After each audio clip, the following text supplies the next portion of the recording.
call this meeting to order. Welcome to meeting number 96 of the House of Commons Standing Committee on Industry and Technology. Today's meeting is taking place in a hybrid format pursuant to the standing orders. Pursuant to the order of reference of Monday, April 24th, 2023, the committee is resuming consideration of Bill C-27, an act to enact the Consumer Privacy Protection Act, the Personal Information and Data Protection Tribunal Act, and the Artificial Intelligence and Data Act. And I'd like to welcome our witnesses here with us today. We have Alexander Max Dervy, who's partner at Davies, François Jolicoeur, who's partner at BLG, Scott Lamb, partner at Clark Wilson LLP, Carol Biovisan, co-founder and partner at INQ Law, and also David Young, Principal Privacy and Regulatory Counsel at David Young Law. Welcome to everyone. Thank you again for joining us this afternoon. And without further ado, I would yield the floor to Mr. Max Jarvie for 5 minutes. Thank you very much. Good afternoon, and thank you for the invitation to share my thoughts on Bill C-27 with the committee. I am a partner at Davies Ward Phillips & Weinberg, LLP, practicing as a lawyer in the firm's technology group. I am appearing today in a personal capacity, presenting my own views. Recent years have seen significant technological developments related to machine learning. In part, these have come to pass because of another relatively recent development, namely the vast amount of information, including personal information, that is now generated by our activities and circulates in our economy and our society. Together, these developments hold great promise for future innovation, but also carry significant risks. Risks of privacy, risks of bias or discrimination, and risks relating to other harms. I am therefore encouraged that a bill has been introduced that seeks to address these risks while supporting innovation. I will begin by making some remarks on the proposed Consumer Privacy Protection Act, the CPPA, suggesting changes to certain provisions of the bill that could better support innovation involving machine learning, while introducing important guardrails. I will then share some observations in relation to the Artificial Intelligence and Data Act, AIDA.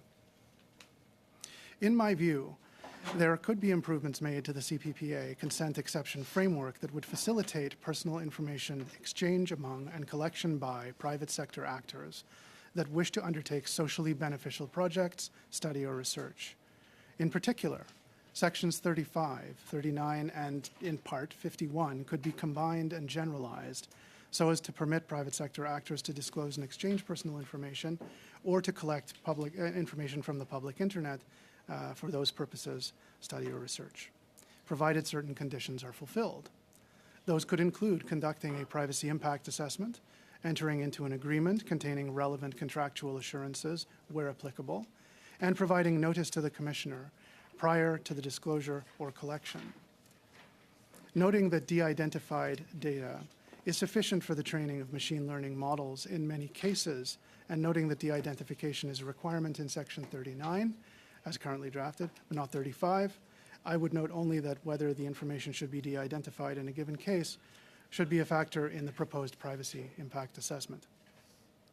Suitably crafted, these changes could provide material but appropriately circumscribed support to Section 21 of the CPPA, which permits the use of personal information that has been de-identified for internal research and analysis purposes, and Section 18.3, which permits the use of personal information in its native form for legitimate interests, provided an assessment has been undertaken.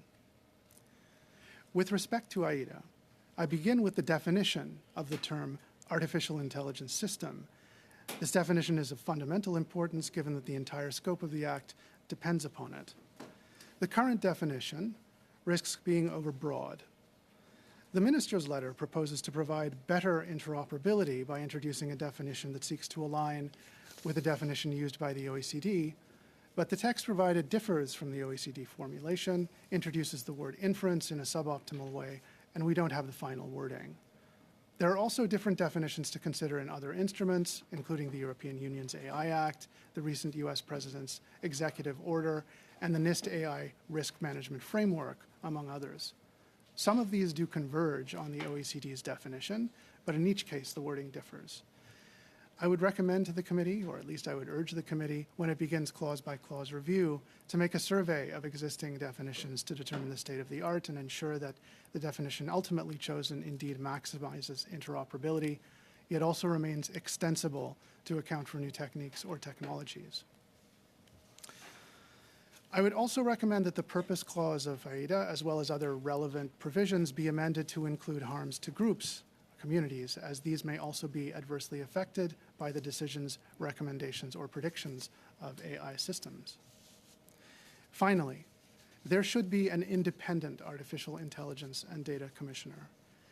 The companion document to AIDA notes that the model whereby the regulator would be a departmental official was chosen in consideration of a number of factors, including the objectives of the regulatory scheme. However, since the scope of what is being left to regulation is so extensive, the creation of an independent regulator to administer and enforce AIDA will counterbalance skepticism concerning the relative lack of parliamentary oversight and thereby help to instill trust in the overall regulatory scheme. I will submit a brief for consideration by the committee, elaborating on the matters raised here. Machine learning technologies are poised to play a significant role in future innovation. Through legislation, we can achieve meaningful support for this potential while providing effective protections for individuals, groups, and society. Thank you for your attention. I welcome your questions. Thank you very much. Je passerai maintenant la parole à Monsieur Jolicoeur. And I'll give the floor to Mr. Jolicoeur. Thank you for the invitation. I'm pleased to have the opportunity to share my comments on Bill C-27 with the committee. I'm a partner at Borden Ladner Gervais and a member of the Privacy Practice Group. I am also the national leader of the BLG's Artificial Intelligence Group. I appear before you today in a personal capacity. I'm going to focus my comments on the issues in the bill that concern artificial intelligence in the AIDA and also in the Consumer Privacy Protection Act, the CPPA. From the outset, I'd like to stress the importance of modernising the federal privacy regime as Quebec, the European Union, and several major world economies have recently done. I also welcome the government's willingness to legislate on artificial intelligence. Despite the criticisms levelled at the Artificial Intelligence and Data Act, the bill has the advantage of advocating for a flexible approach. However, certain key notions should be set out in the Act rather than by regulation. Furthermore, it would be essential for the government to hold extensive consultations on the regulations it will adopt under the AIDA. So my first comment turns to anonymisation in the CPPA. The use of anonymised information is an important component in developing artificial intelligence models, and the exclusion of anonymised information from the scope of the Act will allow Canadian companies to continue to innovate. However, the definition of anonymisation should be more flexible and incorporate a standard of reasonableness, as other persons and groups have already suggested. This would align this definition with the definitions found in other national and international laws, including the recent amendments made to the Quebec law. Furthermore, the CPPA should explicitly state that organizations may use an individual's personal information without their knowledge or consent to de-identify the information, as we see with anonymised information. And finally, the AIDA includes references to anonymised data, but this term is not defined in the Act. The two acts need to be harmonised. For example, the AIDA could refer to the definition of anonymisation, which is already contained in the CPPA. Turning now, secondly, to automated decisions in the CPPA. Like most modern privacy laws, the CPPA includes provisions on automated decisions. It says that if the organisation has used an automated decision system to make a prediction, recommendation or decision about the individual that could have a significant impact on them, the organisation must, on request by the individual, provide them with an explanation of the prediction, recommendation or decision. The definition of automated decision-making system covers systems that support or replace the judgment of human decision makers. This definition should be revised to cover only systems that do not involve any human intervention. This would avoid imposing a heavy burden on organizations that would otherwise have to list all their decision support systems and put in place processes for explaining how these systems work, even when the final decision is actually made by a human. This would promote interoperability with the Quebec scheme and also the European GDPR. And now I'll go on to the AIDA. My first comment relates to high-impact systems and the definition of this term. That definition should be included in the Act because most of the obligations of the Act flow from this qualification or description. It is not appropriate for this notion to be defined entirely by regulation. The definition should incorporate a contextual factor relating to the risk of harm caused by the system. For example, by considering whether the system presents a risk of harm to the health and safety of individuals or a risk of negative impact on fundamental rights.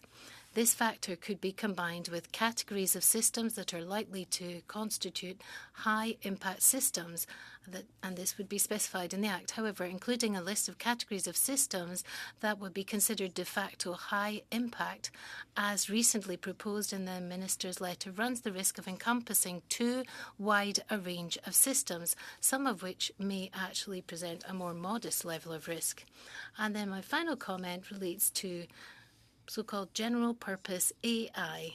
In his letter, Minister Champagne also proposed the adoption of special provisions for these AI systems, such as generative AI systems. Although generative AI has grown enormously in popularity in the past year, regulating a specific type of AI application could make the Act become obsolete more quickly.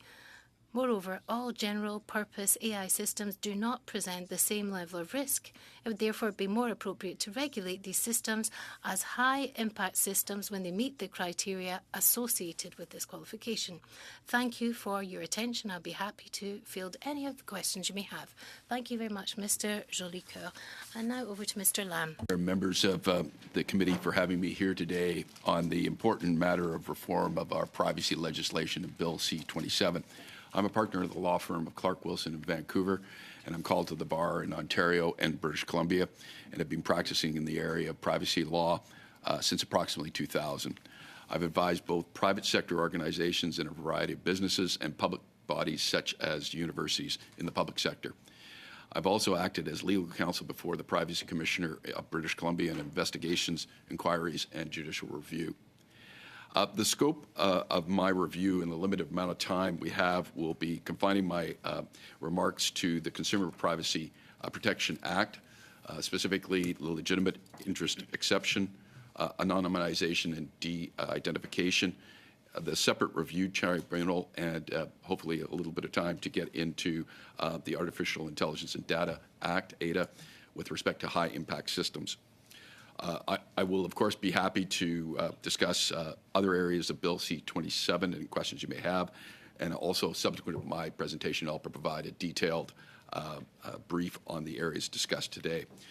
Starting with the Consumer Privacy Protection Act and the legitimate interest exception, it's important to point out that arguably the leading privacy law jurisdiction, the EU, in its GDPR, provides for a standalone right of an organization to collect, use, and disclose personal information if it is in a legitimate interest.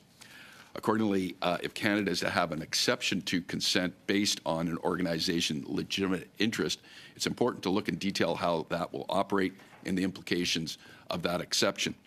First, to reiterate, the draft provisions at Section 18.3 are an exemption to consent requirements, not a standalone right as for an organization as set out in the GDPR. What's the significance of this? A standalone right generally is not as restrictively interpreted by the courts as an exception to an obligation from a purely statutory interpretation point of view. In short, the legitimate interest exception is very likely to be a narrower provision in scope than the GDPR's legitimate interest provisions. A standalone right may be a means to circumvent or undercut generally the consent structure of our privacy legislation, which again is at the heart of our legislation and is a part of the inculcated privacy protection culture in Canada. Maintaining the legitimate interest provisions as an exception to the consent structure on balance is preferable to a standalone right. Second, the exception is only for the collection or use of personal information and is not permitted for disclosure of personal information to third parties. The prohibition and on application of the exception to disclosure of personal information that is legitimate interest of an organization, in my view, doesn't make sense. So while I'm in favor the first instance of an exception over a standalone right, I think you have to expand this to cover disclosure as well. The provisions at Section 18.3 expressly state that the legitimate interest of an organization must, quoting, outweigh any potential adverse effect. This is effectively a high standard of protection. The usefulness of this exception, if limited to only collection and use, is significant on organizations. For example, a business may have a legitimate interest to collect and use personal information to measure and improve the uses of its services to develop a product, but Section 18.3 prevents that organization from actually disclosing this personal information to a business partner or a third-party vendor to give effect to its legitimate purpose.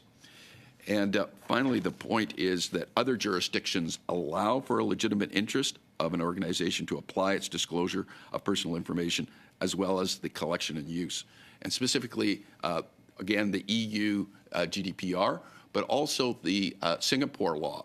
And I note that when you look at these pieces of legislation side by side, Singapore also has it as an exception. Singapore also has some case law that's moved forward. And I think it would give a lot of comfort to this committee if they were examining some of the case law from Singapore, as well as some of the more current case law from the GDPR regime. It does give some sense of what does this mean as a legitimate interest, which I can appreciate at first instance seems rather vague and maybe seen as a giant loophole. But in fact, my submission is that's not the case. The next item I'd like to talk about is anonymization and de-identification. And clarity on this issue has been sought for some time, and it's reassuring that the change from Bill C-11 to C-27 introduced this idea, a concept of anonymization as separate from de-identification. However, the definition of anonymization is for technological and practical concerns pretty much morbid. Like you're never going to reach that standard as set out in the definition. So why put it in the Act in the first place? So there's been some commentary on this, and I am generally in support of the recommendation that you should insert into that definition the reasonableness to expect in the circumstances that an individual can be identified after the de-identification process. Then the data is not anonymized and is still caught by the legislation and the specific requirements for the use and disclosure of such data. And in terms of use and disclosure, I also note that in Section 21, it confines the use to only internal use of the organization. And the utility of this provision could be remarkably limited, again, compared to our trading partners by this, because in modern research and development, you have the idea of pooling of data, data pooling, and extensive partnerships in the use of data. And if it's only for internal purposes, we could lose this important tool in a modern economy, technological economy that relies on this. So I recommend that that be deleted as well.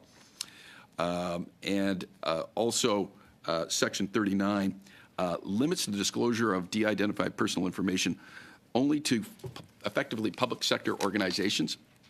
And again, this is very restrictive, and a consideration should be given to disclosure to private sector organizations that are really fundamentally important to our modern economy and research and development. In terms of the separate review tribunal, I know the Privacy Commissioner has been hostile to this, and I recognize that the Privacy Commissioner performs an invaluable role in investigating and pursuing compliance with our privacy legislation. However, given the enormous administrative monetary penalties that may be awarded against organizations, with a higher of 3% of gross annual revenue or $10 million for breaches, clear appeal rights to an expert tribunal and review of penalties is required to ensure due process, natural justice standards, and frankly, to develop the law in this area.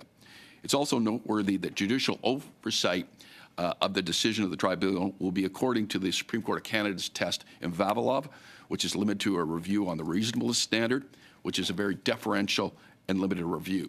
So it's been suggested how you try to limit these things from going on forever and ever.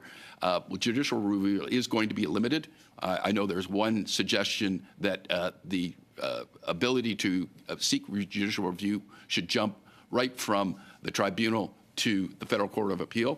I think that's fine if you want to expedite this and meet that concern. I think that's probably right, but I do like the structure of a separate review tribunal. Finally, on artificial intelligence and the high-impact systems, I think the focus of that is in terms of identifying the concept of high-impact systems is sound in structure and is potentially generally aligned with our trade partners in the EU. However, the concept cannot be left to further development and definition in regulations. This concept needs extensive consultation and parliamentary review. It is recommended that the government produce a functional analysis of a high-impact system from a qualitative and quantitative impact, risk assessment, transparency, and safeguards perspectives. It's further recommended that distinctions be made between artificial intelligence research and development for research purposes only and artificial intelligence that is implemented into the public domain for commercial or other purposes. What I would not want to see to come out of our ADA legislation is that we have some sort of break on research in artificial intelligence. Our allies are vulnerable. We are vulnerable, and our allies are vulnerable to other international actors who are at the forefront of research in artificial intelligence, and we should not have anything in our legislation to break that. However, we should protect the public when artificial intelligence products are rolled out to the public domain and ensure we are protected. I think that's a distinction that I think is missing in the discussion, and it's very, very important that we advance that. Those are my submissions. Thank you. Thank you, Mr. Lam. Je passerai la parole à Madame Piovesan. And now I'll give the floor to Ms. Piovesan. Thank you for the opportunity to speak on Bill C-27. I'm the managing partner at Inc. Law, where my practice focuses on data and AI-related laws. I am here in my personal capacity, and the views presented are my own. Every day, we are hearing new stories about the promise and perils of artificial intelligence. AI systems are complex computer programs that process large amounts of data, including large amounts of personal information, for training and output purposes. Those outputs can be very valuable. The possibility that AI can help cure diseases, improve agricultural yield, or even help us become more productive so that we each play to our best talents. That promise is very real. But as you've already heard on this panel, that promise does not come without risk. Complex as these systems are, they are not perfect and they are not neutral. And they are being developed at such a speed that those on the front lines of development are some of the loudest voices calling for some regulation. I appreciate that this committee has heard quite a bit of testimony over the last several weeks. And while the testimonies you've heard have certainly run the gamut of opinions, there seem to be at least 2 points in consistency. The first is that Canada's federal private sector privacy law should be updated to reflect the increasing demands for personal information and changes to how that information is collected and processed for commercial purposes. In short, it's time to modernize PIPEDA. Second, our laws governing data and AI should strive for interoperability or harmonization across key jurisdictions. Harmonization helps Canadians understand and know how to assert their rights and helps Canadian organizations compete more effectively within the global economy. The committee has also heard opposing views about Bill C-27. The remainder of my submissions will focus on 5 main points to do with Parts 1 and 3 of the bill. Part 1, being the Consumer Privacy Protection Act, or CPPA, proposes some important changes to governance of personal information in Canada. My submissions focus on the legitimate interest consent exception and the definition of anonymized data, much of which you have already heard on this panel. So first, the new exceptions to consent in the bill are welcome, as they not only provide flexibility for organizations to use personal data to advance legitimate and beneficial activities, they are also more closely aligning Canada's laws with some of our key allies, including internally within Canada, Quebec's Law 25 more specifically. Critically, they do so in a manner that is reasonably measured.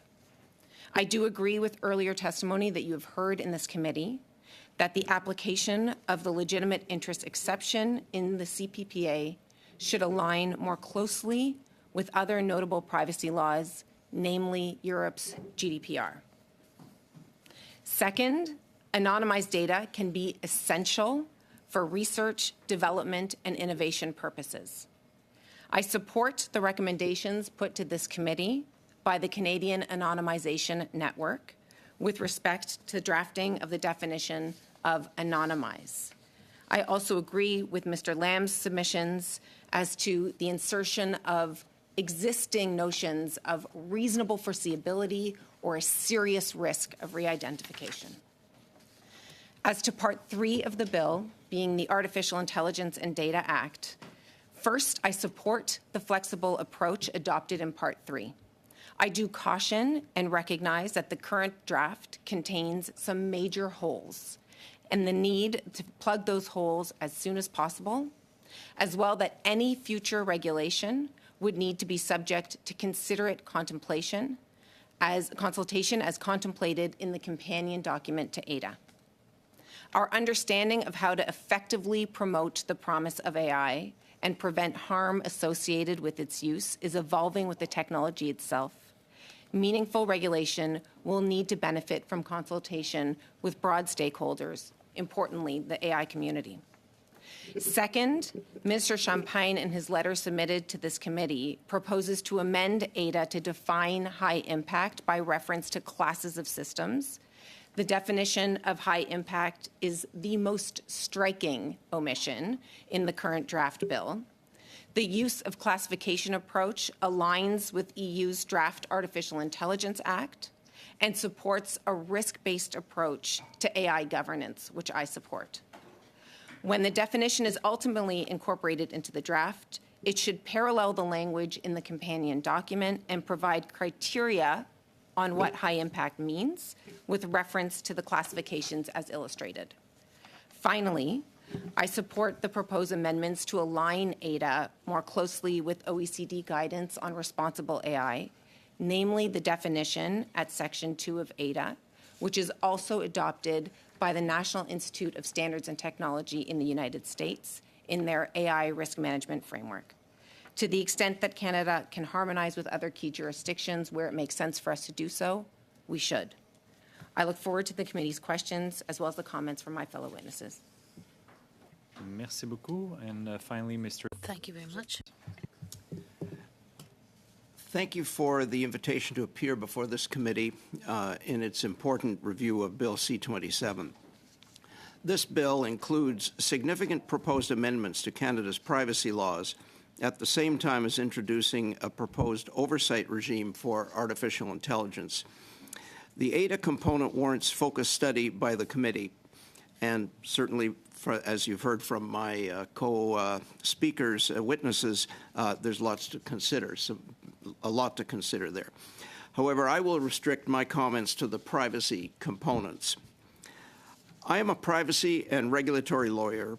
My practice over the past 25 years has included advising private sector organizations, both for-profit and nonprofit, as well as government and Crown agencies, addressing all relevant areas, including individual privacy, employee privacy, and health privacy.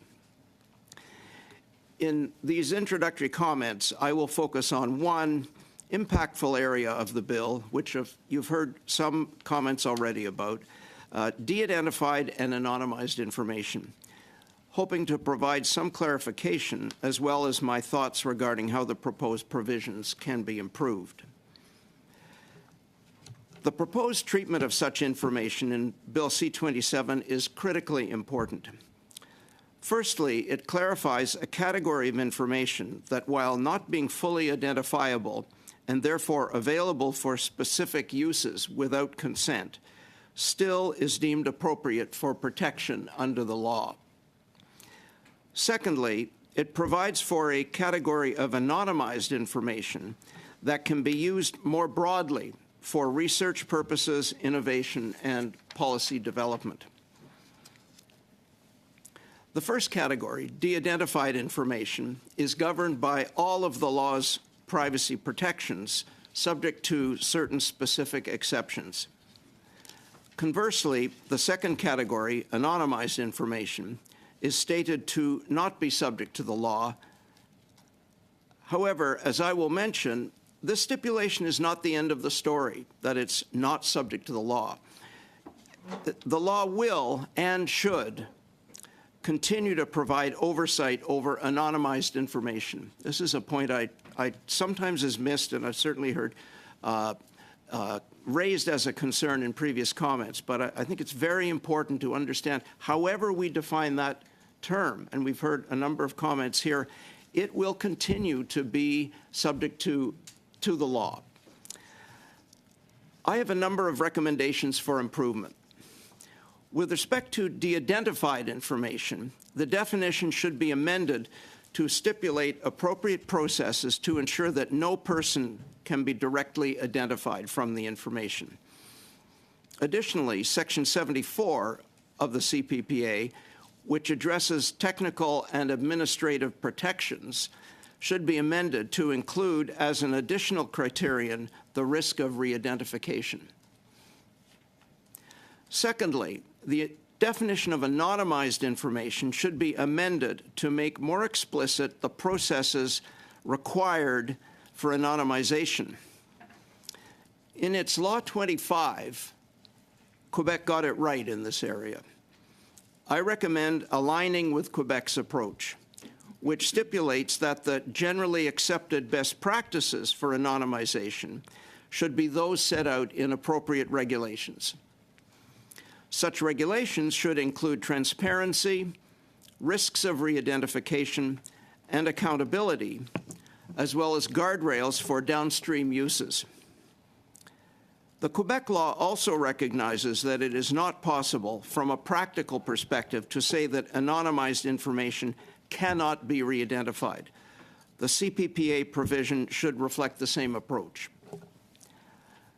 Additionally, there should be a requirement for the organization performing any anonymization process to conduct a re-identification risk analysis. This is a proposed requirement for Quebec's regulations governing anonymized information. Thirdly, the applicability of the law's protections for de-identified information. This is a bit of a complicated area, and I can certainly go into it more in detail in questions if you want. Currently, the CPPA provides that de-identified information is personal information, except for certain provisions where it will not be considered personal information. This is the wrong approach. Instead, as recommended by the OPC, a simple statement should be made that all de-identified personal information remains personal information. Also, the list of exceptions provided, the list of exceptions in the bill is confusing. To make it simpler and clearer, many of the exceptions should be omitted entirely. They are not needed. I can explain that in more detail if you wish. My final comment is to address, as I mentioned a couple of minutes ago, a concern voiced by some stakeholders that the statute's anonymization regime should be made expressly subject to oversight by the Privacy Commissioner. I know you've heard that from at least one witness, maybe others here. In my view, such a provision is not required. The Commissioner will have oversight over an organization's compliance with the anonymization rules, whatever they are. Also, and very importantly, if anonymized information does become identifiable, and that's the risk, this whole risk of re-identification, all of the statute's protective provisions again will apply with full vigor, and the Commissioner will have oversight. So it actually, there's two routes that the Commissioner will or may continue to have oversight. In sum, my recommendations are as follows. Firstly, the definition of de-identified information should be made more rigorous, including addressing the risk of re-identification. Secondly, the definition of anonymized information should be amended to make more explicit the processes required to achieve anonymization, and that these should be set out in regulations, including a requirement for risk assessment. Finally, the regime for applicability of the CPPA's protections for de-identification for de-identified information should be made clearer, in particular stating that all such information remains personal information.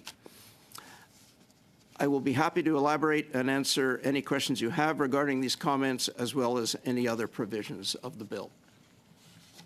Thank you very much, Mr. Young. So to start the discussion, I'll now turn it over to Mr. Perkins for about 6 minutes. Thank you very much, Mr. Chair, and thank you, witnesses. Another great presentation. This has been a fascinating bill so far in discussion, I can tell you, so thank you very much. Lots of good new approaches, too, and reinforcement of others that we've heard. So my first question will be for Mr. Lamb. And you won't be surprised to learn, if you've been following, that my belief is that this bill actually puts the interest of large corporations ahead of individuals' right to privacy. Starting in Section 5, even if it's changed to fundamental right, it still has the word "and," which puts it on par with a company's right to use, an organization's right to use the data. And then it's for the fundamental right, in my view, is further watered down by 15.7, which allows implied consent, which I thought is a thing that should go out with the dodo bird. I don't think there should ever be implied consent. And then 18.3, which you referenced, which says that it has restrictions, but when I read it, it says I can use somebody's data without their knowledge, even if it harms them. And I have to understand, I'm a marketer. I've only been elected for 2 years. I like to push the envelope for the large corporations I did marketing on data. So I know a bit about how I use data in the retail space. So I'd like to ask you, if you really believe that just putting a fundamental right and purpose on par with everything else doesn't still skew the bill totally towards large corporate exceptions in this bill to allow businesses basically to do the things that marketers want to do, which is use everything as an exception to use individual data to sell more product.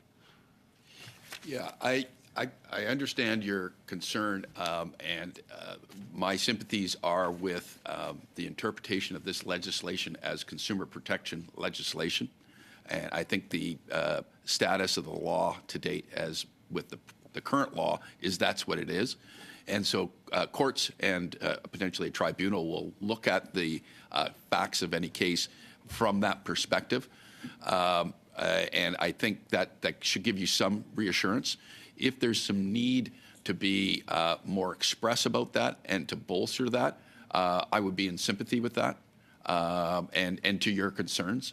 But with 18.3, I think as what my suggestion was to start to looking at some of the case law that's coming out of the GDPR, that jurisdiction, and Singapore, and you get an idea of how that's to work. One of the potential things that you can investigate is if you're going to get rid of implied consent, you're going to have a very robust, legitimate interest exception. So could you table or share with the committee later some of that case law that you think would be helpful to us? That would be great. To do that. You're the first one actually who's raised Section 21 that I'm aware of in the Act, so thank you for doing that. When I read it, it's yet another clause that says that an organization can use somebody's knowledge without their knowledge or consent for internal research.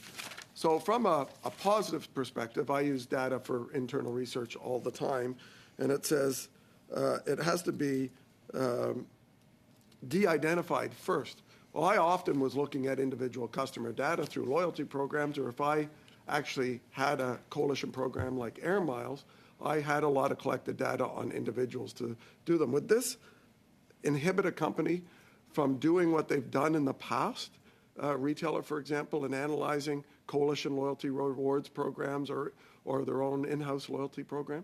Potentially it could be interpreted that way, and that's why I think there's added reasons to delete it. Okay. Thank you.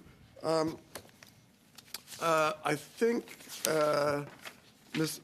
Poivison and Mr. Jolicoeur both raised the issue of high-impact systems. It's something I've been struggling with too, and I know we'll probably get to more of it when we get to more deeper part of the ADA study.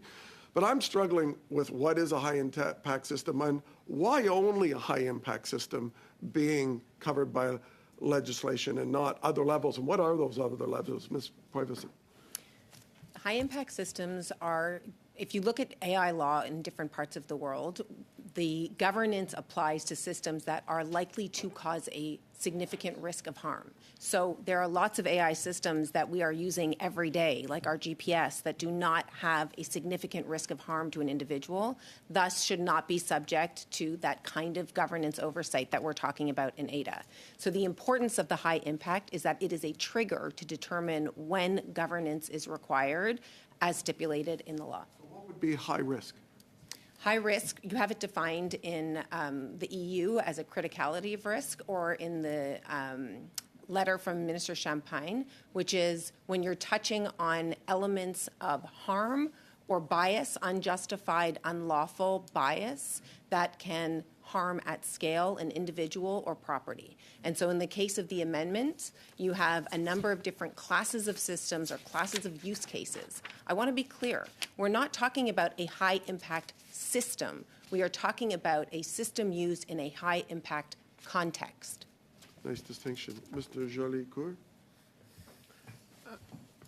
I agree with Carol's comments. Essentially, not much that. Yeah. Mr. Young, quick question. You mentioned that there were parts of the Section 15 on consent that actually could be or should be removed on types of consent, I believe? No. It is very confusing.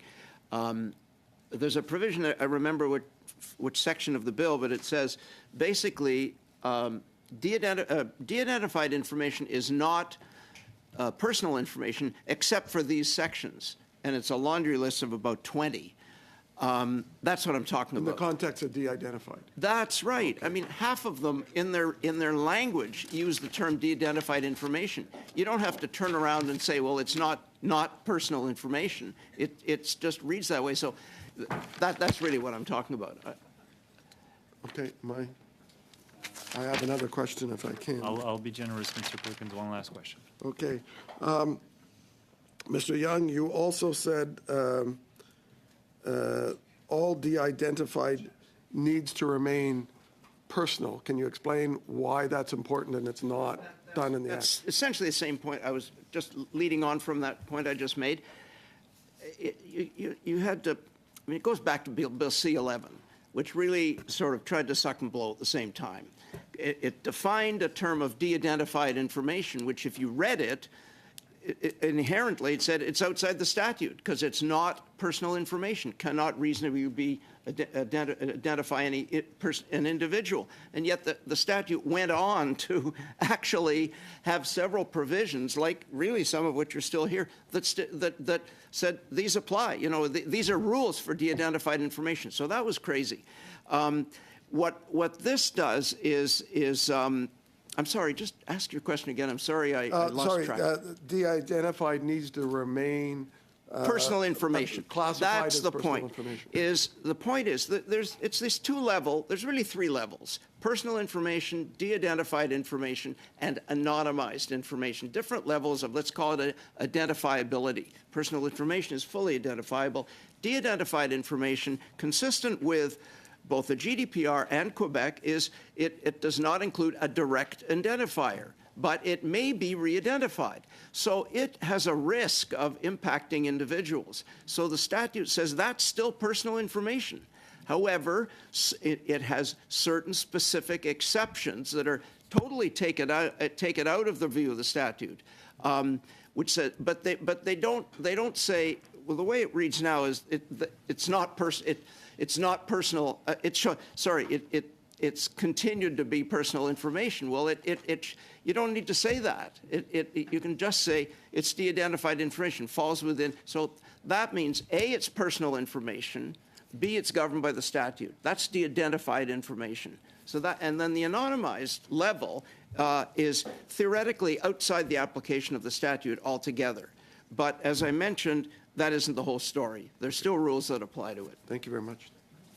Merci beaucoup, Monsieur Turnbull. Thank you, Mr. Turnbull. Testimony today. Thank you very much. I'm finding this very interesting and really appreciated your opening remarks, and thank you all for being here. Mr. Lam, I wanted to go back to something Mr. Perkins was asking you about. I sort of, I know he was trying to budget his time, and you didn't quite finish what you were saying, but I just wanted to go back to it for a second with regards to your point of view on implied consent. And I think you were starting to say that if you didn't have implied consent, that you'd need to have stronger legitimate interests clauses in there. Perhaps, I don't want to put words in your mouth, but maybe you could just go back and finish your thought on that, perhaps, and just spell that out for us. I think you would have to get to the GDPR standard of a standalone right. If you don't have implied consent, you're going to go for a standalone right for that legitimate interest. So can I just follow up on that and say, so do you agree that implied consent needs to be in the bill, in the current bill, or are you? I'm fine with the structure as it is, with legitimate interest as an exception. I think that's a balancing. But if you get rid of implied consent, I think you're heading down the path then of a standalone right. Gotcha. And Ms. Poivaz, I'm having trouble with your last name. Pio? Pio Vizan. Or just say Carol. It's fine. Well, no, I want to say your last name right. I just was trying to be respectful, and I couldn't figure out in my head how I was going to say it. So anyway, to you, you were saying earlier, and I appreciated your comments as well, that the new exceptions to consent, it sounded like you were very supportive of that approach, and that you mentioned legitimate and beneficial purposes as being reasonable. I think you said reasonably measured. Yeah. Can you explain what you mean by that a little bit more? Well, there are safeguards that are put in place for the use of that exception. So you can't. There's a test that needs to be met depending on the exception that you're going to apply.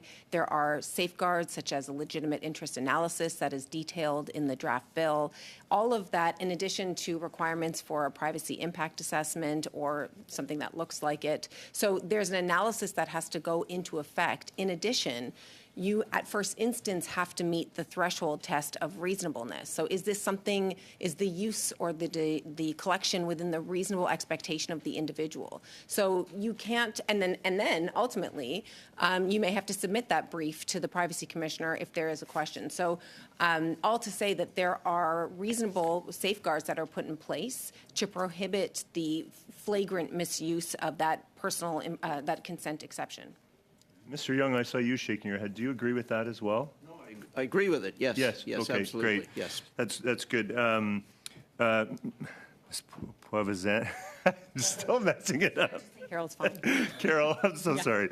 I wanted to go, you made comments as well about the ADA portion of the bill. I know our focus has been on the privacy and the PIPEDA modernization portion, but I want to ask you about that since we have you here today.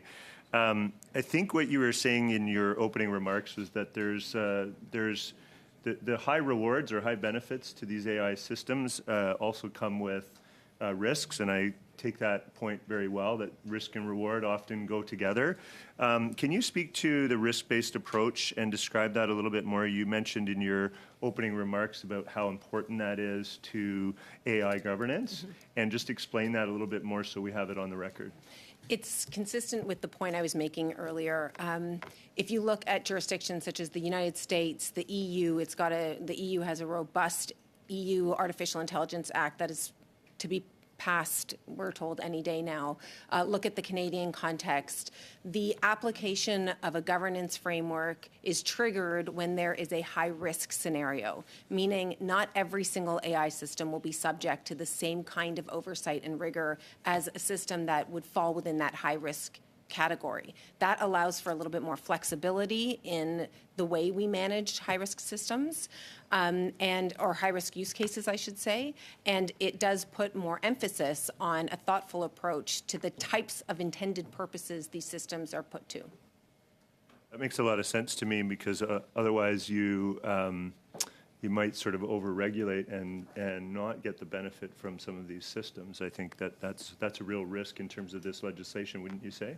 I would agree with that. Yeah, okay. And you also, going back to what you were saying about the EU's sort of legislation and work, which seems to be kind of the gold standard that people keep referring to, how would our approach in ADA align with the AI laws in the EU? At its core, it is similar in that it takes a risk-based approach to governing artificial intelligence. Our draft law is much more bare bones than what you see in the EU context. The EU AIA, or Artificial Intelligence Act, is far more prescriptive than what we have in ADA. And there are some distinct differences between our approach and our draft law and theirs. But at the core, we're looking at a risk-based approach that seeks to govern the data inputs, the models themselves, the outputs of those models throughout the life cycle of the AI system. At its core, that is consistent not only with the EU, but with approaches we see in the US as well. Then how quickly is this? I mean, I'm concerned that ADA is going to be out of date by the time it's developed just because of how fast the generative AI space is. And you mentioned this in your opening remarks as well, which was just how much data is, the amounts of data being processed, and also how complex these systems are, but also how fast they're evolving.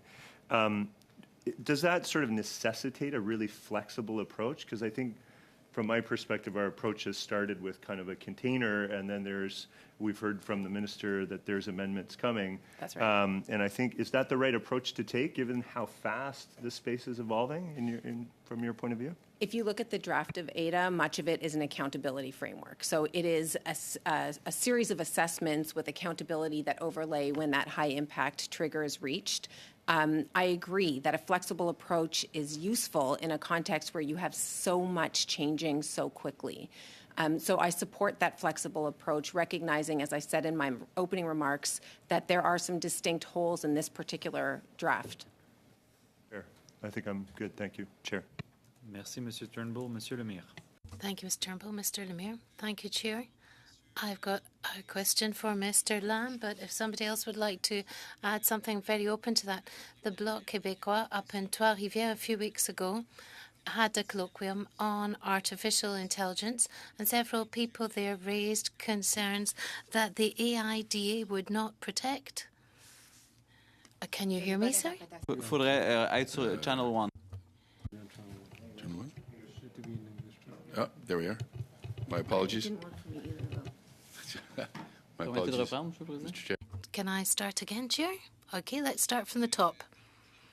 So at a colloquium at Trois-Rivières, organised by the Bloc Québécois on artificial intelligence issues, people raised concern that AID doesn't protect the copyrights of creators, artists, in particular in Quebec, where cultural and linguistic preservation are hot issues because of the decline of the French language. So which specific changes could be made to the AIDA to reinforce the copyright of creators, in particular in a context where culture and linguistic preservation is a priority? I think one of the things that has been discussed at length and is an important discussion is bias, and I think the legislation and the discussion has moved around issues of bias, and to ensure cultural protection and bias in any way in that regard, the legislation should strive not to prejudice any group or sector or community in our society, and of course French language rights are very, very important and should be understood and protected. Dans quelle mesure To what extent is there insufficient copyright protection that could have an impact on cultural and artistic creation, in particular within Quebec, and which measures could be taken to attenuate this possible type of impact? Measures could be are you speaking with respect to the privacy legislation or the artificial intelligence legislation? Dans le contexte particulier. In the particular context? Well, in fact, in both cases, I'm interested in hearing about this because in the legislation, artificial intelligence, that's the main context, but it could also be important when we're talking about data protection. Particularly in the context of the Artificial Intelligence Act, but in whatever context you want. Yeah, again, I think the issues are issues of bias. I think that's where your concern should be looking at, and ensuring that the French language rights are protected, and that artificial intelligence isn't in any way biasing French as a common language of discourse in our country. Pouvez-vous nous dire comment la LIAD Can you tell us how AIDA could draw inspiration from best international practices to reinforce copyright protection and also encourage innovation when it comes to artificial intelligence? Innovation, as you saw from my remarks, and research and development is fundamental, and I think we have to be very careful as we move forward with this legislation. My remarks were to carefully distinguish between research and development and artificial intelligence that's rolled out in a public domain or for consumer purposes. While I agree with my colleague that the benefits are enormous for the public, we have to also be very careful that in restricting and managing and regulating how that is rolled out to the public, we do not foreclose leading-edge research into artificial intelligence. And again, I would emphasize that this is not a pleasant world we live in at times, and the stakes for who have the commanding heights of artificial intelligence is extraordinarily high, and we should do nothing to restrict that and make sure that our country and our allies are at the front end of that research and development. But we want to protect our publics from the pernicious effects of artificial intelligence. You've raised some issues of language rights and bias, and that's very important discussion to make sure that we do protect our publics and maintain our democratic values and ensure that the fundamental issue of privacy is preserved in our country. Merci. Oui. Thank you. Please go ahead if you would like to react. Points to make in response to what you've said. The first is that generative artificial intelligence, generative AI, that is the nature of artificial intelligence that we see today through ChatGPT and other types of tools. That is typically considered a general purpose AI, which in the letter of the minister as an amendment is proposed to be defined as high impact systems, which means that it would fall within the governance structure of AIDA and would arguably serve to protect the rights of authors and content creators, because there would be necessity to govern the use of those systems. My colleague, Monsieur Jolicoeur, disputed that should be, in fact, governed separately. I do have sympathy for his positions. Measures that could be put in place to mitigate some of the risks, we are seeing them come up more and more. It is content provenance. It is being able to trace, watermark content in its original form so we can understand if that content has ever been manipulated or changed in any way that could be problematic to an author or to a content creator where they put their systems online. In addition, through an entirely separate process, we are undergoing a Copyright Act review where these types of conversations are very much alive in Canada, certainly in other jurisdictions as well. Reste quelques secondes. Oui, monsieur. Just a few seconds. Just wanted to add that this is one of the reasons that I think that AIDA should address the concerns of groups, the harms that could be affected against groups or communities. This is a great example. Tout à fait. Monsieur Young, je voyais hocher la tête. Exactly, Mr. Young. I see that you're nodding your head. Would you like to add something? Oh, pas vraiment. No, not really. I'd just like to make one sort of general comment. And my expertise is, at least I haven't focused on AIDA. I've read it. I'm familiar with the European legislation. I mean, people have mentioned it's got holes, and it's like part of the EU legislation. It's part of it. It's got the framework. But what it doesn't have, and I apologize, I'm not up to date on, I think the minister's letter on this.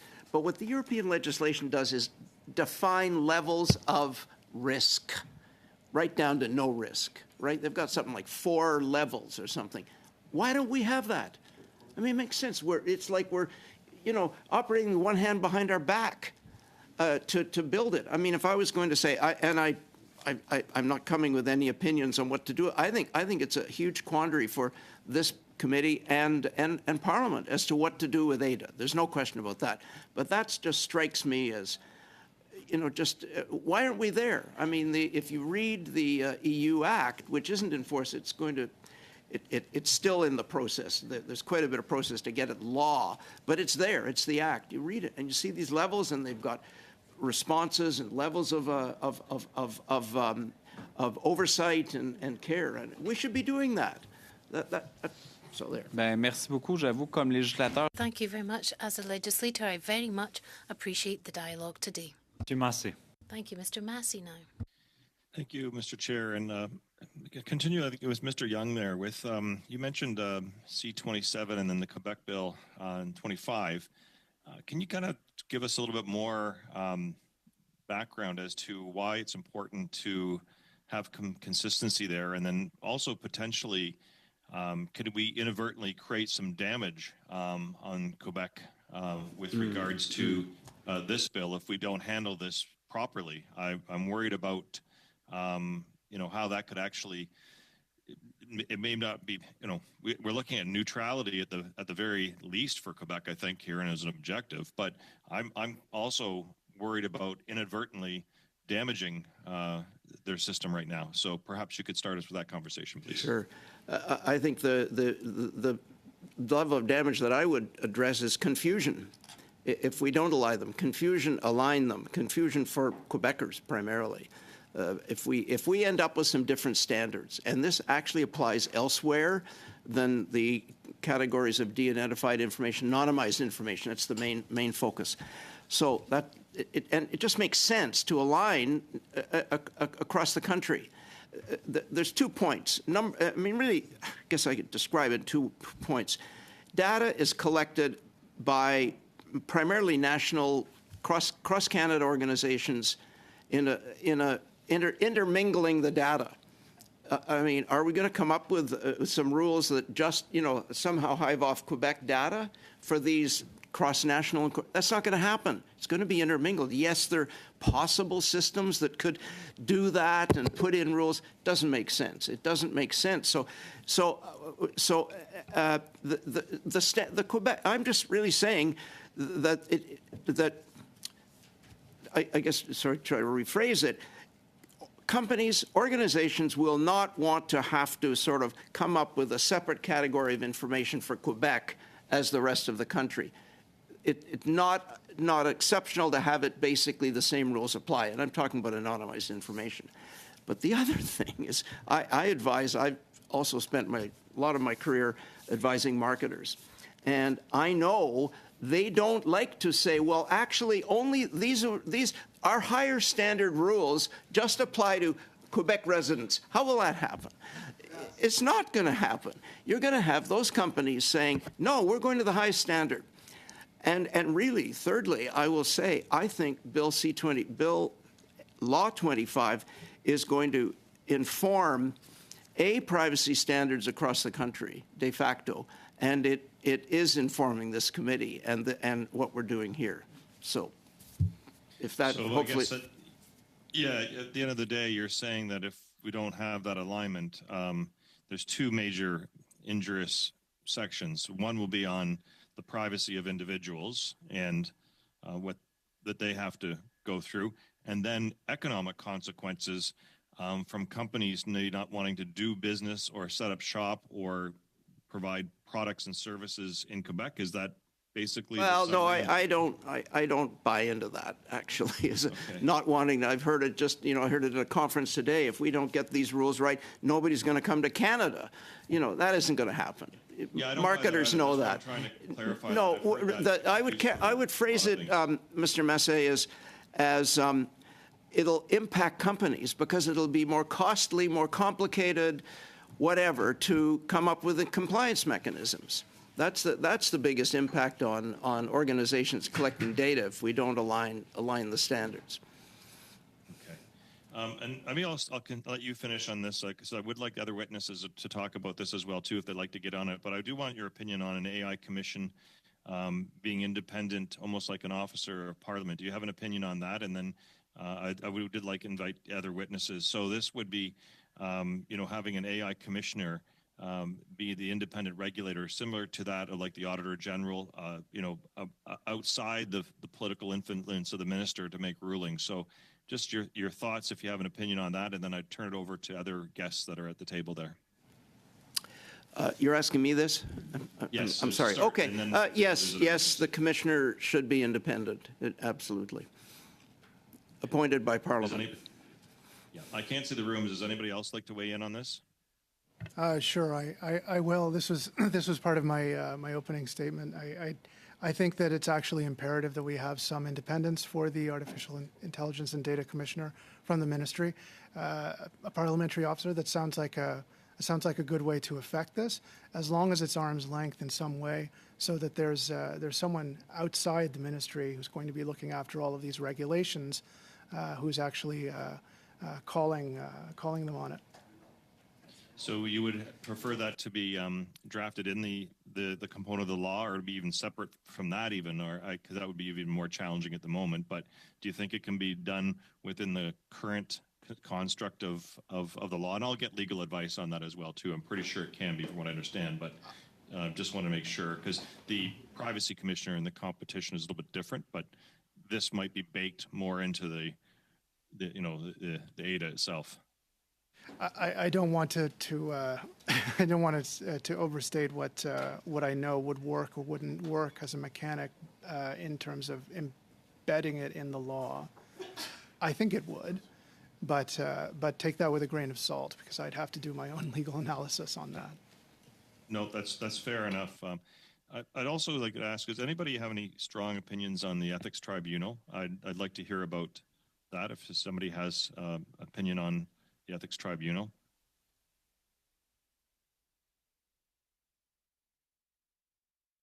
I think, Mr. Massé, you've got ethics on your mind because it's the privacy tribunal. Privacy, I do. Thank you. After my last experience at ethics committee, it's taking a long time to scrub that. If anybody watched it, but privacy tribunal. Yes, thank you, Mr. Chair, for your assistance. I don't know how much time I left, probably just a minute or so, but if anybody wants to jump in on that, that's great. If not, we can move on. I would just reiterate my comments initially that I support a separate tribunal. And despite the misgivings of the Privacy Commissioner, I think that would be a useful forum and protection for the development of the law in this area. Okay. Fair enough. Thank you, Mr. Chair. Merci, Monsieur Massé. Thank you very much, Mr. Massé. Now, Mr. Viss. Oh, thank you, Mr. Chair, and thank you to all of the witnesses for some excellent testimony and comments today. Mr. Lamb, just a quick point of clarification. I believe you referenced in your opening statement under Section 18 of the bill that an organization would not be able to transfer that data to another organization. Is that correct? That is correct. Okay, so in previous meetings, we have heard that there is some loopholes in this legislation regarding data portability, specifically as it relates to the transfer of data abroad. But I have a hard time understanding that interpretation of the legislation in the context of Section 20, which is de-identification of personal information, and Section 19, transfer to service provider, where an organization may transfer an individual's personal information to a service provider without their knowledge or consent. Am I misunderstanding the legislation here, or What's your understanding of what I just stated there? Yeah, I think that your concern is correct, and I do worry about the way the wording is working, and particularly 18.3. I think the member of Parliament, Mr. Perkins, raised that issue, and I just think you should delete the word internal from that provision. And I am concerned about the ability to pool. Thank you. You touched upon the GDPR in some of your comments as well. So this question relates to a debate that's starting to form. We haven't really touched on it too much, between privacy by design and unlike the European Union's GDPR, the CPPA does not contain an explicit reference to the concept of privacy by design. In the Office of the Privacy Commissioner of Canada's submission on C27, the Commissioner recommends that the CPPA require organizations to implement privacy by design measures for a product, service, or initiative from the earliest stages of development. During their appearance before the committee, however, government representatives indicated that several elements of the CPPA, such as the fact that it requires organizations to develop a privacy management program, mean that the concept of privacy by design is already embedded in the legislation. Do we need something similar to the GDPR where it's explicitly stated, or is the current approach of privacy by design going to work? Or sorry, management, privacy management as contained in Section 9 going to work okay? Yeah, I think the privacy management program effectively does deal with privacy by design. It forces organizations to develop their policies. It forces organizations to consider privacy impacts. So I think overall, I think that achieves what you want. If we didn't have privacy management programs, then I think you would have to have something like privacy by design to ensure that we're developing a culture in all organizations that recognizes the impacts of privacy on individuals. Thank you. Ms. Pio-Visan, I understand that you played an active role in some of the consultations undertaken for this legislation prior to it being tabled. In previous meetings, I have focused very extensively on the rights of children in this legislation. Why was a fundamental right to privacy, specifically for children, not included in the legislation originally? And my second question would be, under the legislation as it stands right now, information related to children is deemed to be sensitive information, yet the legislation lacks a definition of what sensitive information is. So my question is, can sensitive information as it relates to children be de-identified and de-anonymized under this bill? Or if the information is sensitive, can it never be touched? So to the first point, I don't know. I don't know why it wasn't included in the original draft, so I don't have an answer to that. It wasn't part of the consultations that I was part of. To the second point, sensitive information has always been and remains a contextual analysis of factors that look at things like health information, financial information, and the degree to which there are elements of the information that should be protected. What about biometric data? Biometric data would constitute sensitive information as well. And if you look at, by and large, thinking about the contextual analysis, I would include that typically there. And if you look at Law 25 in Quebec, you will see a definition of sensitive information that I think can be very informative. So to my fellow witnesses' point, I think that is important. Would it be your position that we should adopt a definition of sensitive information similar to the Quebec law and include it in Bill C-27? I would support that. Thank you. Thank you, Mr. Viss. MP Van Bynen is up next. Sorry. Thank you, Mr. Chair. My first question is to Ms. Poivy-Saint. We've talked about de-identified information, but there is a provision in Section 39 of the Consumer Privacy Protection Act that an organization has the right to disclose an individual's de-identified personal information without their knowledge or consent to entities listed in Section 39(1)(b) if the disclosure meets or is made for socially beneficial purpose. Do you think that the definition of socially beneficial purpose is precise enough to ensure that Canadians' privacy are protected? By saying I think there is real value to being able to use data for good. So the inclusion of this provision is important, and I support that. The definition as provided relates to health, provision of improvement of public amenities or infrastructure, protection of environment, or any other prescribed purpose. So to the extent that it is not sufficient, there are opportunities to include more of a defined and precise definition in the long run. However, as an initial inclusion, I'm comfortable with what we have here. Okay. And Mr. Jolicoeur, what are your thoughts on that? I agree that there should be a possibility to use the identified data for socially beneficial purposes. I think some of my colleagues on this panel have also suggested to extend actually this permission to disclose also personal information for socially beneficial purposes to more than just public sector, essentially public sector organization, and even extend it to other organizations, private organizations. Okay, thank you.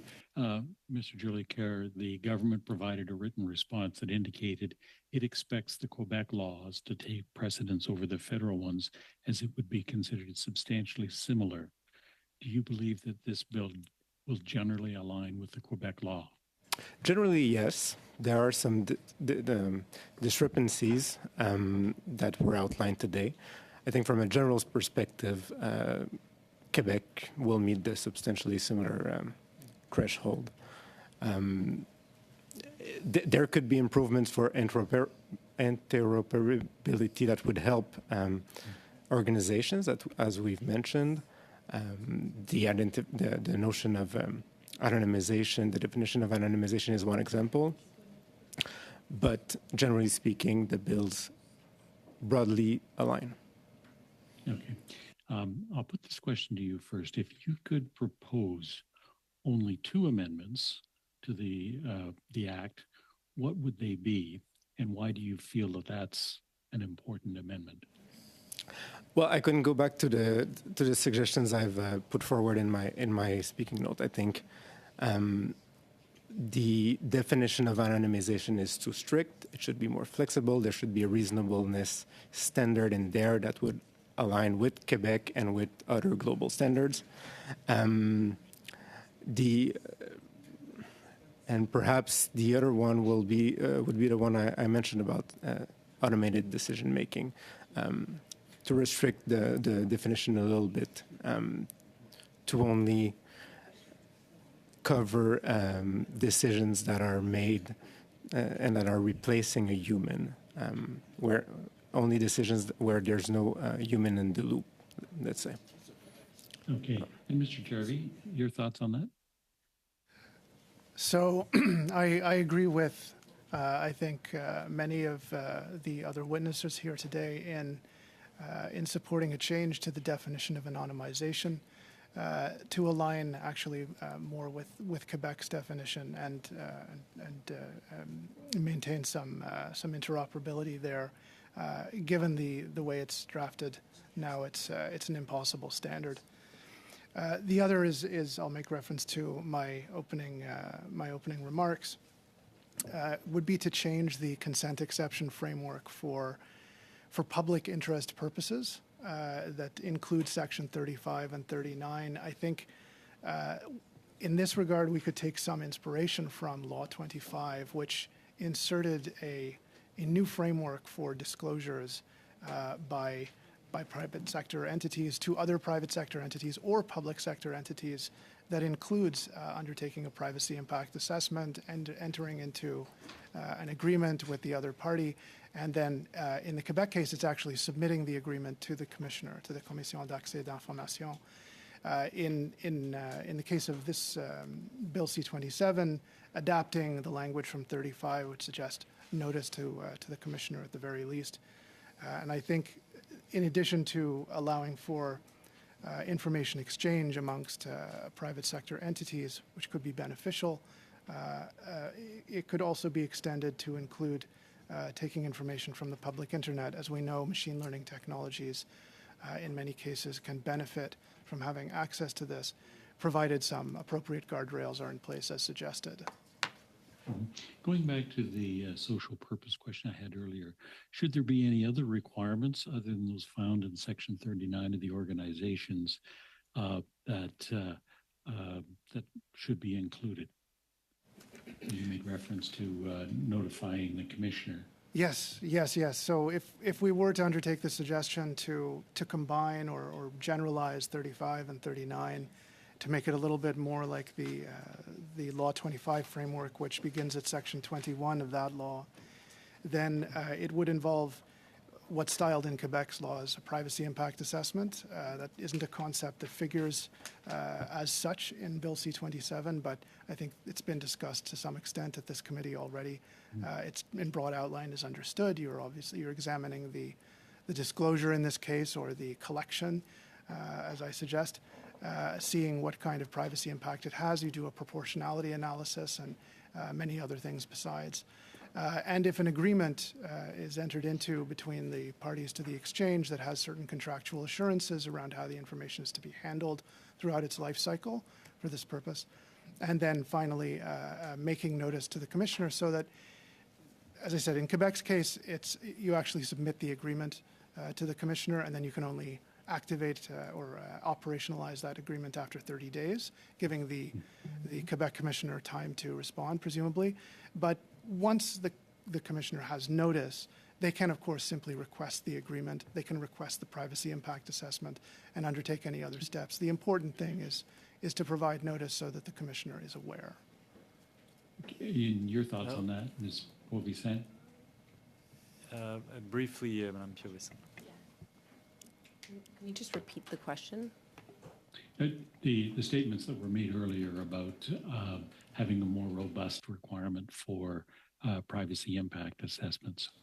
So I fully agree with my colleague's point that you can combine, and you can combine the 35 and 39. It can be an effective way at being able to more flexibly use personal information in a responsible manner, but you would do so with that governance in place of the privacy impact assessment so that there's a thoughtful and measured approach to not only identifying what is the data that you'll be collecting, the justification for that data, the potential risks, privacy risks associated with those use, and then a clear plan to mitigate those risks. So I would very much support that proposal. And that would include notification to the commissioner or the tribunal?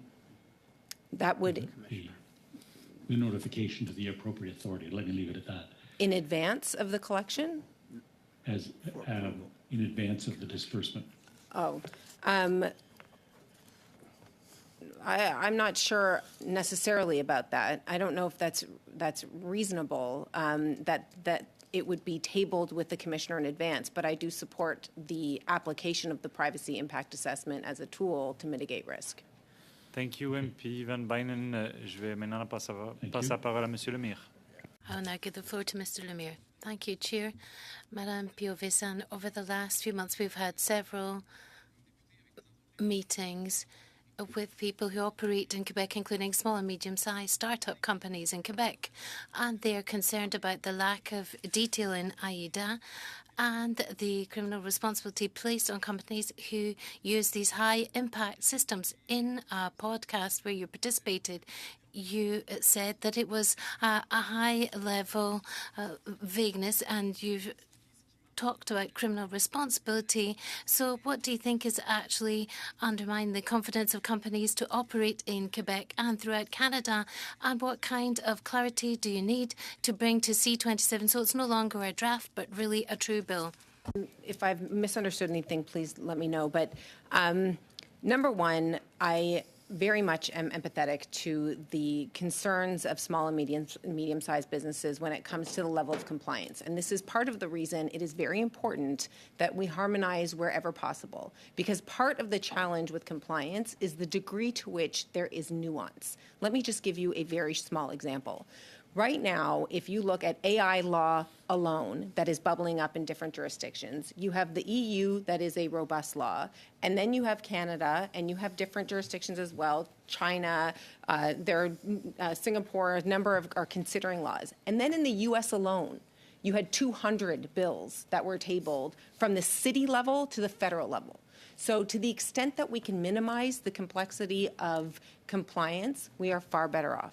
When it comes to the kinds of enforcement measures that you find in ADA, one of the most striking to me is the criminality component that I am most concerned about, because it does set us apart as an outlier. We don't see that in other laws around the world.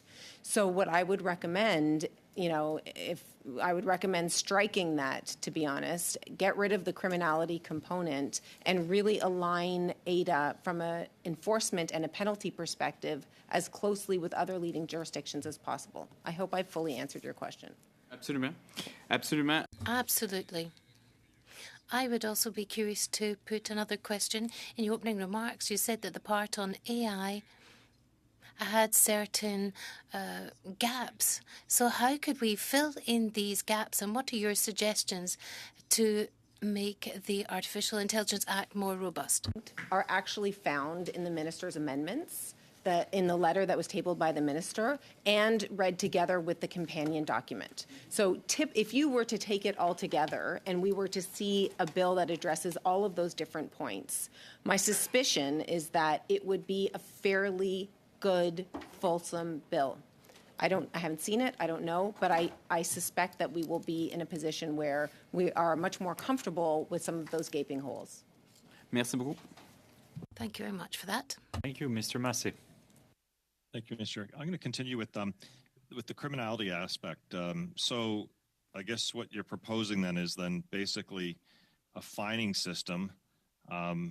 Doesn't that sound a little weak, though, when you're dealing with especially personal privacy from individuals that could affect them quite significant? And it seems, I guess what I worry about is sends the message you can buy your way out of anything. So why wouldn't we want to have some criminality as part of it, especially when corporate responsibility is already weak in Canada? I'm not sure I fully align with that. Where there is criminal activity, it's typically already covered in the criminal code.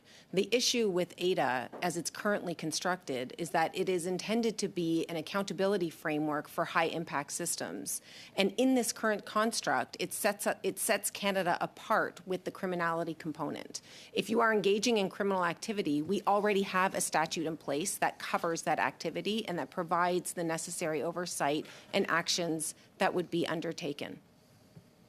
So the fact that we would do this different on ourselves, is that the only reason, or is it again, I'm not sure if you got a chance to look at what the Biden administration released and what they're doing, but it seems to me that if we aren't going to have that and take that out of a section, where else could we strengthen the corporate responsibility then? So if we take that out, do you have a suggestion as to what else could be added? Because I know that many organizations, individuals, and privacy people have expectations for that. And if they don't have that, do you have any suggestions on what we would counter with to at least provide some substance to what they would lose?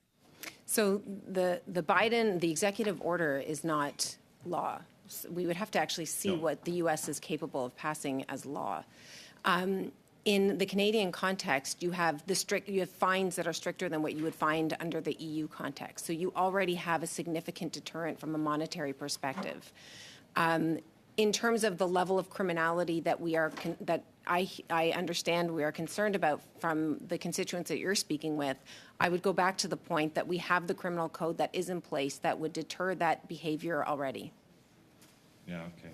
Thanks. I know that at least my constituents are very disappointed with that in terms of corporate responsibility from the environment, protection of privacy and consumers. So to me, it's something to think of. But I do appreciate your testimony because we're thinking long and hard on this. Merci beaucoup, Monsieur Massé. Monsieur Généreux. Thank you very much, Mr. Massey. Now, Mr. Généreux, over to you. Thank you, and thank you to all the witnesses. It's very, very interesting, the conversation today, and it's very much appreciated. Now, everybody's having difficulty with pronouncing your name, but I'll try and say it properly. Apologies in advance. So, Ms. Piovesan, you have participated in the drafting of C11, which was prior to C27. Is that correct? Did you participate in the consultations or the drafting of this? I participated in the national consultations on data and digital literacy. I think it was in 2018. I participated as an innovator, as one of the innovation leads. I did not participate in the drafting of the digital charter, nor in the white paper to reform PIPEDA that came out at that time. I have not participated in the drafting of any of these laws, neither Bill C11 nor Bill C27. And for the other witnesses that are here today, have you participated in the consultations that took place on C11 or on C27 that we're pursuing now? Have you been consulted? You can just nod yes or no. You haven't been consulted? Okay. So in the light of what we've experienced in the last few weeks since we started studying this, it seems... Well, the minister said that they consulted 300 people or organisations in the process after having tabled the bill and had consulted 300 people or organisations. It's hard to find these people or organisations. I'm going to actually file a notice of motion, but before I do that, Ms. Piovesan, or Piovesan rather, in the bill, Mr. Basilic came before us. No doubt you've seen his testimony. He compared the bill with a bucket to a bucket with lots of holes. So we really have the impression that there's no bottom to this bucket, never mind a few holes. So you were talking earlier about the fact that according to the testimony that we've heard from one stream and the other, for example, the tribunal, some people said absolutely not, and others said yes, yes, yes, we really need to have a tribunal. So the fact that testimony is so diverse around this bill, do you think it's a bill that should have been separated out from the start? Because from the very outset, it's almost like some humongous monster. It'd been better to separate out the privacy issues from the artificial intelligence issues. What do you think about that? Position to comment on whether the two bills should be separated. What I will say is that they are conceptually linked. So much of what goes into the AI bill does depend on the type of data that it relies upon, which then touches on part one of that bill. So there are distinctions for sure, and there are conceptual linkages that I think are important. I do appreciate that Part 1 has been subject to substantial more consultation than Part 3. Mr. Young, you said that the law in Quebec was basically superior to the one that we have in front of us. Is that what you were saying? Is that what you think? The Quebec law is superior? The translator repeated. It was. So, from what I've understood, you were talking in very good terms about the Quebec Law 25 that's currently in force in Quebec. You praised it. So do you think that Law 25 is better than this bill in front of us? It's a good question. I think it sets largely an excellent standard. That would be the way I would characterize it. And in comparison with this bill, I think the bill could learn from Law 25 in a number. Certainly the anonymization, de-identified area is one. There are others that, and we haven't touched on those today, but there are a number of others that the Quebec bill provides. I'd call it a higher standard, a more rigorous standard of privacy. Thank you very much. Chair, I would like to file a notice of motion, so I'm going to take a few moments, witnesses, allow me to do that, so that in relation to Bill C-27, an act to enact the Consumer Privacy Protection Act, the Personal Information and Data Protection Tribunal Act, and the Artificial Intelligence and Data Act, and to make consequential and related amendments to other acts, and given that, one, the Minister of Innovation, Science and Industry gave evidence to the committee on September the 26th, 2023, stating, my office and department have had more than 300 meetings with academics, businesses and members of civil society regarding this bill. The committee therefore requests, for the sake of transparency, that the Minister's office and the department release the details pertaining to the more than 300 meetings held by his office and department with academics, businesses and civil society groups on Bill C-27, broken down by each meeting, including A, names of any and all meeting attendees, including the name of representing organizations if applicable, B, the title of each meeting and any agendas if applicable, and C, materials submitted by the meeting attendees or organizations to the department or minister's office, including but limited to amendment proposals, briefings and or letters, and that such information be deposited to the clerk of the committee no later than November 20th, 2023 and be published on the committee website. Thank you for that, Chair. I have a question. Mr. Généreux, are you giving notice of this motion, or are you presenting this motion for it to be debated after in the form of a bill? Well, we're coming back on the 20th. I think that we have no other choice than to debate it just now. It's up to you, Mr. Généreux. Are you giving a notice? Yes, so we'll have to discuss this now because we really do need that information. So you're submitting that motion, and given that this motion is related to Bill C-27, which is being studied today, it is admissible on the floor. So the debate is open, and I'll give the floor to Mr. Lemire. Thank you, Chair. I've got some small friendly amendments to make, and perhaps they could be integrated right away. For example, to add that the document should be translated into both official languages, because that's not written here. And consequently, if we could perhaps change the deadline of 20th of November to allow for translations to take place. Then a second point to put up for debate. I don't see why it's relevant for this to be publicly put on the website. So on that element, I have a bit of difficulty, but otherwise for translation into both official languages, I'm sure everyone can agree on that. So there is this amendment to the motion that's been proposed by Mr. Lemire. I understand the meaning behind that, but perhaps we need to come up with the right terminology. So simply say, well, I put the question perhaps to the clerk to help us. How much time might it take to translate this document? And what should the timing be?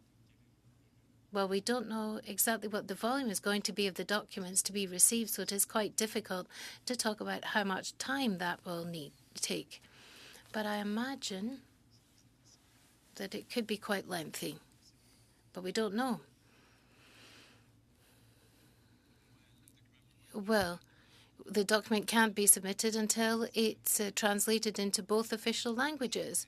Therefore, we shouldn't put in any date unless there is an opposite proposal from the Conservative Party. So the amendment from Mr. Lemire is to remove the part that says no later than November the 20th, 2023, and be published on the committee website. So it needs to be submitted to the clerk instead to be communicated to the members. So I imagine that would be published on the digital binder. Yes, is the answer, to be communicated to the members. So that is the amendment that's been submitted by Mr. Lemire. I apologize for that, but I had warned you before the meeting. Given that there is a motion on the floor, it's up for debate. And I understand you have a flight to catch, Madame Piovesan. No, Actually, I just wanted to correct the record because I had understood you were asking me, were you part of drafting? But if you were saying, are you part of any of the consultation processes? I was part of some of the consultations, but I was not part of drafting. I just want to correct that record. Appreciate it. In all Yes, I'd understood that. I'm also, well, okay, we'll see if it'll be quick. I'm always doubtful of that, but because I'm thinking of maybe discharging our witnesses, given that we have 15 more minutes to go. Yes. And I don't think this will be settled in 15 minutes. However optimistic you are, Mr. Perkins. So if I've got your consent, colleagues, I would thank the witnesses for joining us today. And if you wish to hear us debate this motion, you may very well stay. You're more than welcome. However, if you want to leave, know that your testimony has been appreciated. And if there are things that you want to submit to committee members, please do so via the clerk, and the documents will be revised ahead of as we continue the study of C27. So thank you very much. Merci beaucoup tout le monde. Désolé. Thank you very much to everyone. Sorry about that. Écoute, il reste 15 minutes. So there's 15 minutes left. We've got 2 hours. So there's this amendment that's been presented, put on the floor by Mr. Lemire, says the speaker. À l'ordre, collègues. Il y a un amendement sur le plancher. Est-ce qu'il y a d'autres commentaires? Parce que if I don't... So there's an amendment on the floor. Monsieur... Letting our witnesses leave. Okay, yeah. You want me to jump right in? You could jump right in, yeah. Yeah, so I guess what I'm trying to understand is, is it the case that people are disputing whether the government has done consultation work? Is that what the whole point of this is? Because it seems to me, we're listening to. Pardon me. Just. Yeah. Yes, thanks. Please, appreciate it. It seems to me the way this was brought forward that it seems like Mr. Généreux, your points seemed to call into question whether the government had done the 300 consultations that were very clearly, in my view, conducted. So I'm just not sure what the overall. Why is this important to you as members of the committee in order to be able to move forward? I mean, I think we're doing some great work. I'm kind of sad that we had to let our witnesses go early here because we were having such good in-depth conversations. But if you could sort of maybe enlighten us as to why you think all these materials are necessary for this committee to continue the work that we're doing, which is, I think, going quite well. Just before I defer to other members, I just want to remind everyone that right now we are debating the amendment proposed by Mr. Lemire, which is to remove everything after be deposited to the clerk of the committee. So we remove no later than November 20th. And so instead it would be deposited to the clerk of the committee for communication to members. Avez-vous noté et traduit dans les 2 langues officielles? And what about the translation into 2 languages? Official languages, it goes without saying, so added somewhere relevant in the lengthy text of the motion. Soit traduit dans les 2 langues officielles. And that it should be translated in the 2 official languages and deposited to the clerk of the committee for communication to the members. Amendment we're debating right now before we go on the other aspects of the motion. So are there any comments on the amendment proposed by Mr. Lemire? Monsieur Généreux. Monsieur le Président. Mr. Généreux. Well, we're going off to ridings for a week, and I imagine that you'll be able to get all this translated by the staff here in the House within a week. But otherwise, we could accept Mr. Lemire's proposal. But I don't want to get this in February when we've actually finished our work. I think it is important. We're getting rid of a date. What will happen is it'll be just pushed to the bottom of the pile and every other document will rush ahead of us. And of course, I agree with the 2 official languages. No problem with that. Yes, are there any other comments? The amendment proposed by Mr. Lemire. If there are none, I will put it to a vote. So I'm looking around the table to see if anyone wants to jump in. Mr. Bynan, Van Bynan, were you raising your hand, or you're on mute?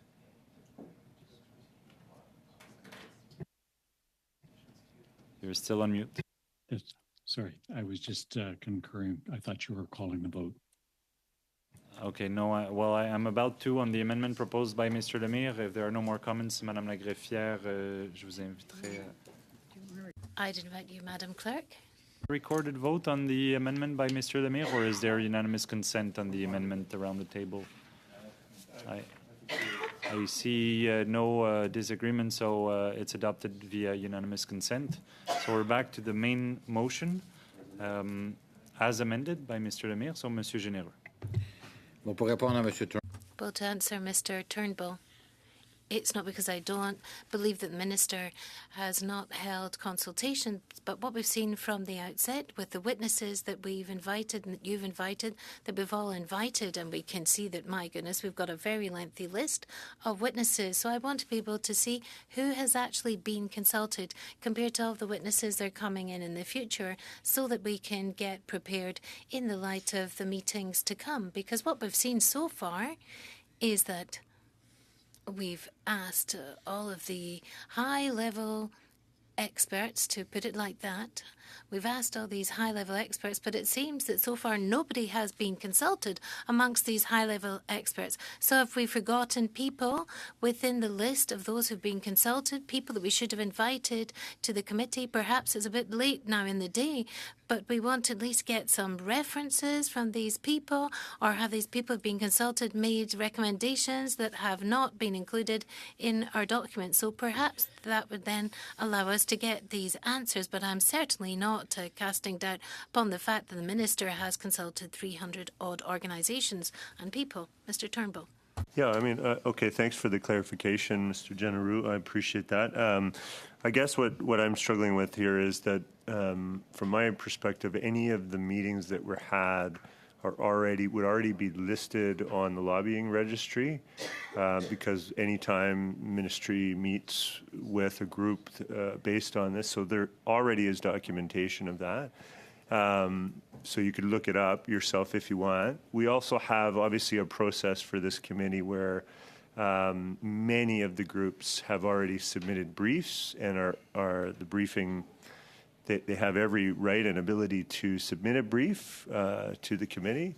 I don't think that when I look at this, we're talking about providing materials submitted. They already have the option of submitting those materials.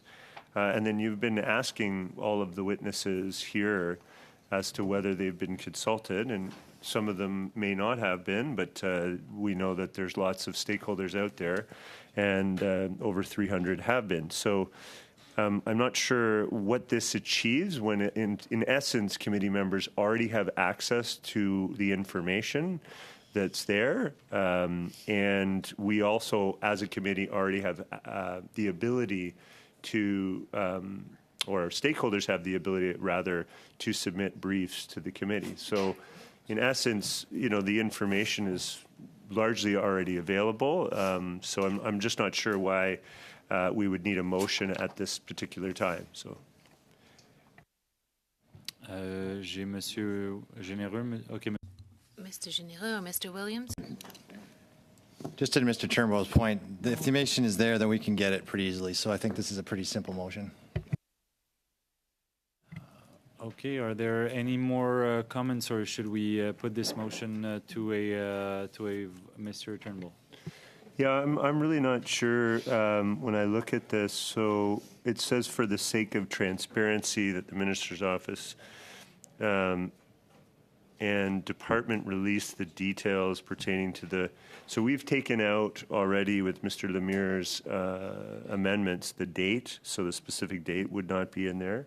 And so really we're asking for names of all meeting attendees, including the name of representing organizations, the title of each meeting, and any agendas. Yeah, well, I'm processing the. I don't see how this is absolutely necessary for. He's repeating himself. Let's just go to a vote. He keeps repeating himself. Sorry, Mr. Turnbull, were you done? Mr. Turnbull has the floor. Yeah, but he's not supposed to repeat himself. Mr. Perkins. I know how to do a filibuster. If you want to do a filibuster, Mr. Perkins, I am the chair, and I recognize Mr. Turnbull. Yeah, I mean, I'm not clear on why. I have concerns about what the intention of this is, and why we need to submit all this documentation when it's already clearly available. So, but well, you haven't given a good rationale for. Well, I don't answer to you. Mr. Perkins, when one member has the floor, now you're being combative. that person speaks. I don't. This is not like I appreciate heckling in the House, but this is not the House. This is committee. I don't accept. The rules on I don't. and repetition. I am, and I'm enforcing the rules on heckling around this table. So, for the sake of decorum, I ask you to keep it down. Mr. Turnbull has the floor. I think Mr. I just have just a quick point of order. Just Mr. Sorbara. If we can just avoid some of the crosstalk and focus on the issue at hand. If Mr. Turnbull is repeating comments, then Mr. Perkins, you can rise on a point of order and state that and so forth. Let's do the proper way, and we can get through what we need to get through. Mr. Turnbull. Yeah, so I'd like to propose an amendment. I would propose removing section B and C of this. I think the names of any of and all meeting attendees is, I think, perfectly acceptable and could be produced in pretty short order. So I would recommend or amend the motion by excluding B and C. Okay, so there's an amendment to remove B and C. You've all heard the proposed amendment by Mr. Turnbull. Do we have unanimous consent for removing B and C? All right. Yeah, I'm checking Mr. Massé as well to be sure, but I see no disagreement. So B and C removed. So we're back to the motion as amended by Mr. Lemire and subsequently by Mr. Turnbull. Do we have unanimous consent to adopt the motion, or should I put it to a vote? I see no more speakers. A vote has been asked, so we'll go to a recorded division on the motion as amended. Yes.